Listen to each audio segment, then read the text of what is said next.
आशुतोष जी, मैं आखिर में आपके पास आया क्योंकि शुरू में आपने खुद ही देख लिया क्या गर्मा गर्म आलोक जी की और आरपी सिंह की बहस हो रही थी।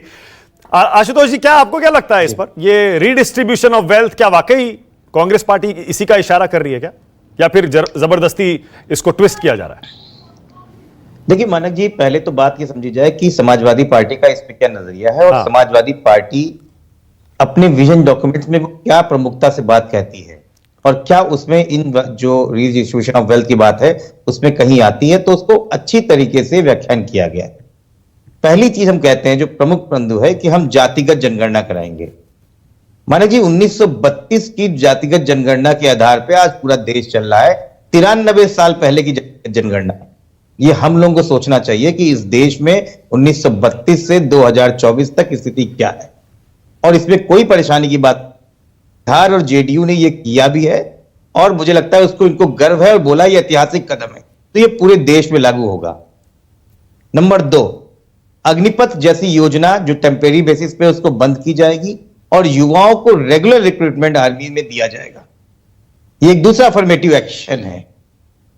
तीसरा बोला गया इन किसानों को जो हमारे अन्नदाता हैं उनको एसपी की लीगल गारंटी दी जाएगी और उसके आफ्टर इफेक्ट्स आप समझ सकते हैं कि ये उनका जो अफर्मेटिव एक्शन है, जो सुधारात्मक है, उनके जीवन में कितना बदलाव लाने जा रहा है। आपने वो बहुत पिक्चरें देखी होंगी, अपने आलू अपने प्याज सड़क पे वो फेंक देते हैं क्योंकि वो ठीक से मिल नहीं पाते, उनका दाम नहीं मिलता है। उस किसान के दिल से वो पूछना चाहिए कि कितना दर्द होता है जब उसको अपने किसी अनाज को फेंकना पड़ता है। और तीसरा ओल्ड पेंशन स्कीम। चौथा अफर्मेटिव एक्शन जो सम्मान पूर्वक आदमी को नौकरी करने के लिए देता है। हमारे पिता हमारे दादा ने जो करी है उस पेंशन को लेके वो गर्व महसूस करते थे कि मैंने देश की सेवा की, अपने विभाग की सेवा करी। और चौथा और पांचवा सबसे इंपॉर्टेंट चीज था पब्लिक और प्राइवेट सेक्टर में समान अवसर को देना। ये जो अफर्मेटिव एक्शन है, ये जो आप ग्लोबल इनइक्वालिटी वेल्थ इनइक्वालिटी की बात कर रहे हैं, इसको खत्म करने का यही तरीका है और ये रूट बेसिस है। ओके। मुझे लगता है कि भारतीय जनता पार्टी के लोग मां से मुस्लिम याद रखते हैं लेकिन मां से महंगाई बात नहीं करना चाहते हैं, क्योंकि मुद्दे की बात आएगी तो पूरा देश आज सवाल पूछ रहा है कि 10 सालों में जो सोना 28,000 का था आज 76,000 का कैसे हो गया है। हमारी मां बहनें अपने लिए पहले जो स्त्री योजना अपने पास पैसे रखती थी, उनसे कुछ सोना खरीदती थी कि बुरे वक्त में काम आएगा, आज सोच भी नहीं सकती हैं और बातें कर रहे हैं मंगलसूत्र ले जाएगा, घुसपैठी आ जाएगा। इस तरीके से बातों करने से देश के मुद्दे डाइवर्ट होते हैं और भारतीय जनता पार्टी अपनी चिप अंदाज में एक कहीं ना कहीं सांप्रदायिकता का माहौल बना के चुनाव को पोलराइज करने की कोशिश कर रही है। इससे ज्यादा कहीं पे कुछ भी नहीं। लेकिन राजीव रंजन ने जो अभी कहा, आपने सुना, यह बयान तो राहुल गांधी ने खुद दिया ना, कास्ट और आर्थिक सर्वे होगा, कास्ट सर्वे होगा, आर्थिक सर्वे होगा, उसके बाद रीडिस्ट्रीब्यूशन का जो आइडिया है आया तो वहीं से है। सैम पित्रोदा भी बिल्कुल वैसा ही इशारा कर रहे हैं। देखिए मानक जी, इसमें बात समझिए, economic survey finance ministry annually इसको रिप्रेजेंट करती है। एनएसएस और डाटा हमारे सारी चीजों को करते हैं कास्ट को छोड़ के, कि कैसे आप पक्के घर में रह रहे हैं, कच्चे घर में रह रहे हैं, आपके घर में कितने लोग जॉब कर रहे हैं, तो वो डाटा हमारे पास रहता है। जातिगत जनगणना जब आ जाएगी तो उससे पता चलेगा हमारे समाज में किस प्रकार से वर्गों में डिस्ट्रीब्यूशन जातिवत भी है, इकोनॉमिकली तो है ही हमारे पास।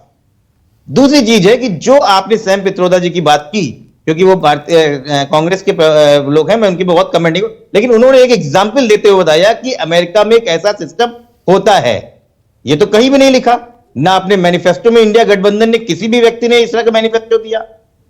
तो एक इस तरीके की बातों को उसको तर्क वितर्क करके एक जो मेन मुद्दे हैं हमारे देश के आज के। अच्छा, एक बात बताइए, अभी एक बात बताइए, मैंने यही बात से देख रहे हैं, यही बात आलोक जी से इस चुनाव को, मैंने यही बात आलोक जी से पूछी थी, मैं आपसे भी पूछ रहा हूं। अगर पता लगाना ही है देश में कितने गरीब कितने अमीर, गरीब कितना गरीब, अमीर कितना अमीर, कहां से पैसा निकाल कर, डायरेक्टली नहीं, छीनने की बात नहीं कर रहा, कहां से पैसा निकाल कर कहां देने की जरूरत है, इसमें जाति वाला एंगल डालने की क्या जरूरत है?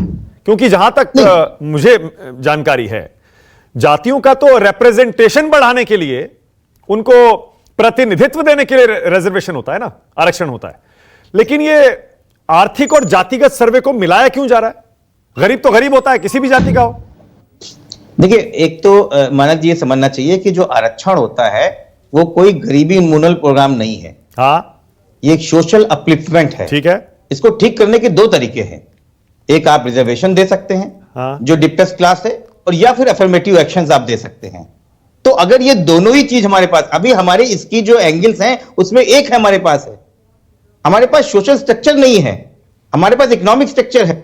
और फाइनेंस मिनिस्ट्री हर साल अपने फाइनेंस बजट के समय ये इकोनॉमिक स्ट्रक्चर देती है, एनएसएसओ हर साल अपना डाटा देती है, लेकिन कहीं ना कहीं कास्ट सर्वे नहीं है।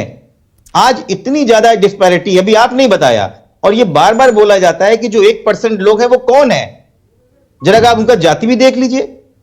उस 1% में 0.1% भी डिप्रेस्ड क्लास का नहीं है, कोई गरीब नहीं है, कोई दलित नहीं, कोई पिछड़ा नहीं, कोई अल्पसंख्यक नहीं है। तो कहीं ना कहीं हमें समानता लाने के लिए हमारी पूरे समाज का एक्सरे होना जरूरी है, और ये बहुत अच्छी बात है। इसको क्रिटिसिज्म क्यों ले सकते हैं, हम समझ नहीं सकते।